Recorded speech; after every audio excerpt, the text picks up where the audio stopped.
ইউনূস পতন হবে আর ওরা দেশে ঢুকে যাবে। আয় বাংলাদেশে আয়। কয়দিন আগে দেখছিস না, তোরা যতবার লম্প ঝম্প করবি ততবার বিপদে পড়বি।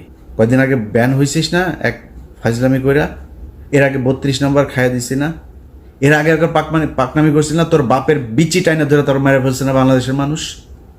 ডালিম ভাই এক বিচিতে ধরছে, রাশেদ ভাই আরেক বিচিতে, নূর ভাই মাঝখানের ইসলাম ধরে টান দিয়া ছিঁড়া ফেলছে না। তোর বাপেরে বাল ফেলাইতে পারছিস? তোর মারে 45 মিনিটের সময় দিয়ে বাংলাদেশের মানুষ পলায় গেছিস।